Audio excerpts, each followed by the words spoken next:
Et bonjour à tous, moi c'est Rudy, j'ai 15 ans, je viens de Madagascar et je suis passionné par la cybersécurité depuis tout petit. Et oui, on me le dit souvent que j'ai raté mon enfance. Tu touches à ma sensibilité. Tu touches à ma sensibilité.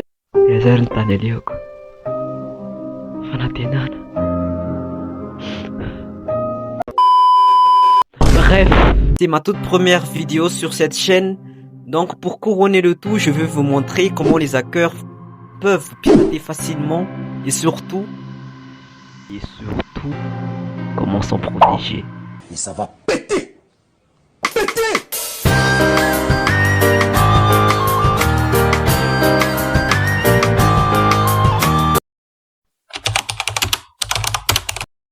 Alors pour mieux débuter, je veux vous éclaircir sur une question qu'on se pose tous.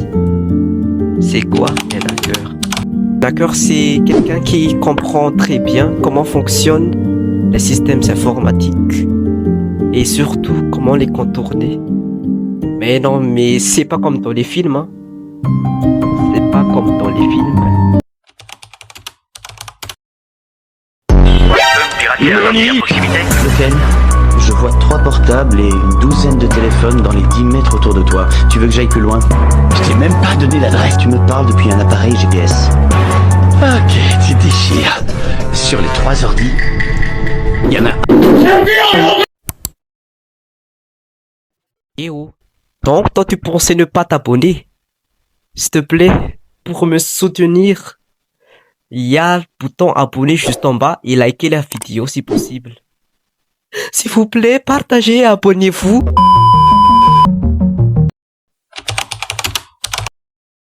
Il y a d'abord le white hat. C'est comme moi. Je suis un white hat. Je suis le gentil. Le gentil. Puis il y a les black hats. Ce sont les méchants. Faut le détonner. Ils ne sont pas d'éthique puisqu'ils sont méchants. C'est un méchant. Puis il y a les grey hats, c'est entre le black hat et le white hat. Donc je pense que c'est simple.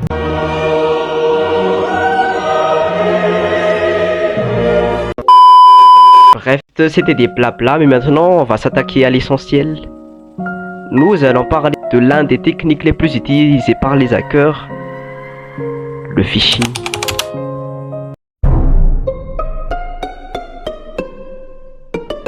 En gros, le phishing ou hameçonnage, c'est une technique utilisée par des pirates informatiques afin de tromper une personne et lui faire divulguer ses informations personnelles en se faisant passer pour un site ou un service de confiance comme Facebook ou une banque.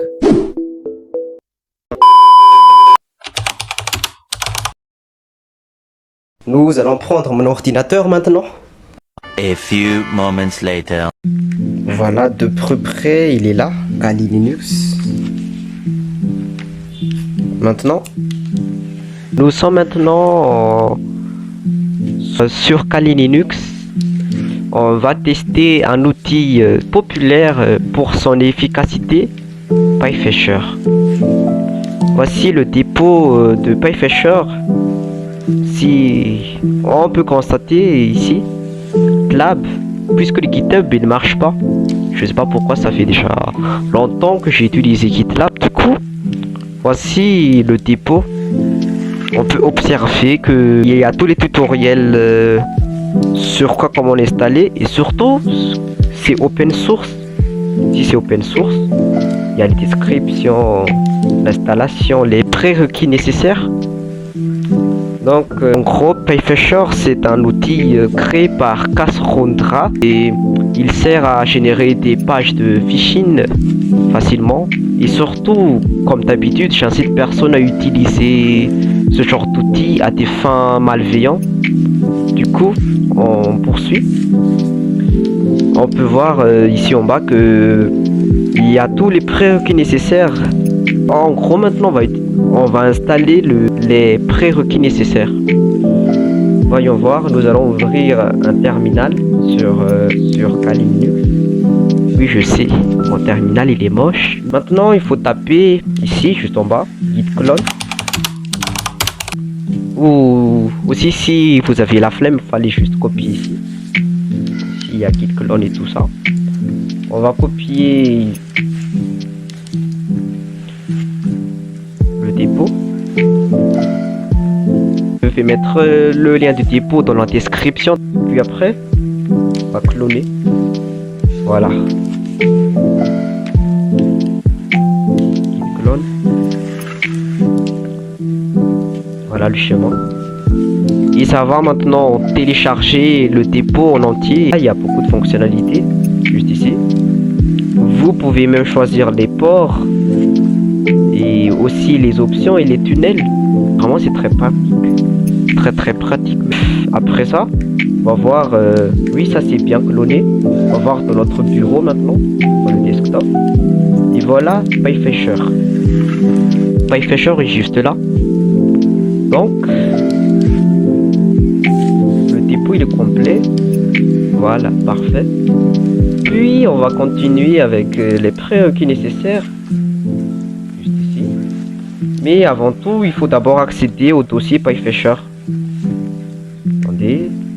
Juste un instant. Ah. Je pense que je me suis trompé de syntaxe. Attendez. Ah. Je comprends.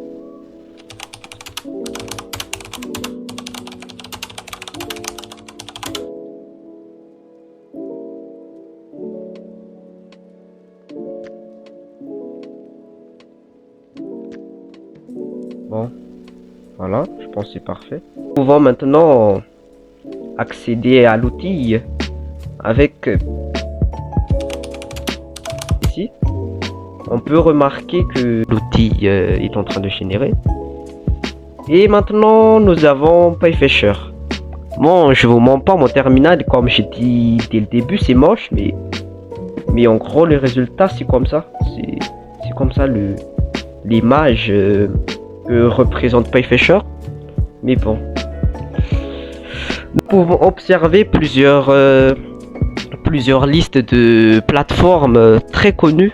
Et en gros, il faut choisir entre ces listes. Et même, vous pouvez aussi créer votre propre page avec l'option 78, custom, juste en bas. Donc, nous allons sélectionner comme exemple, on va prendre Facebook traditionnel. Maintenant, il faut entrer le numéro de la plateforme qu'on veut. Bref, non, on va pas mettre. Entrée, non, aussi. Non, il n'y a pas de redirection. Je vais pas mettre. Puis ça va générer le lien. Maintenant, nous allons ouvrir la page officielle de Facebook. Facebook.com. Attendez. Ça, vraiment la connexion, elle pue aussi. Hein.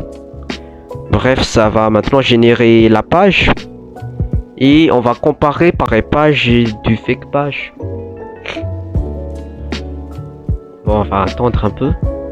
Et je vous incite aussi de mettre des commentaires afin de procéder à d'autres vidéos si ce genre de contenu vous intéresse. Bref, maintenant il y a les liens. Il y a Cloudflare, Localhost Run, Servio. Ces liens sont généralement accessibles, mais parfois il y a des bugs et ça marche pas. Du coup, on va prendre l'original plutôt. On va l'ouvrir juste ici. De préférable, je pense, je vais copier. Copier. Et là, on a volé mes IP et tout ça. Et vraiment, c'est dément. Puisque même avec un simple lien, on peut vous tracer facilement.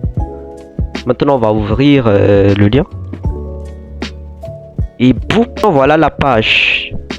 Là, juste en haut, on peut observer que le nom de domaine ici est très différent que celle de Facebook. Regardez, ici c'est fake page, la fausse page. C'est comme vrai Facebook quoi. On va entrer des infos. Je sais pas, je vais mettre des fake infos. Aussi mettre password, je vais mettre des fake password.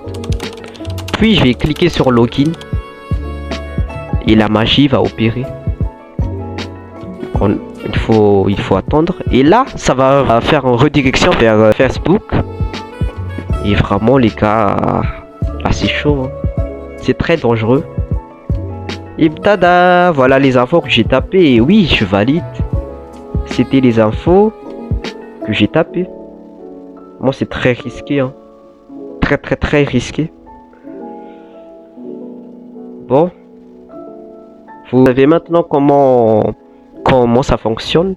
Donc il faut se méfier.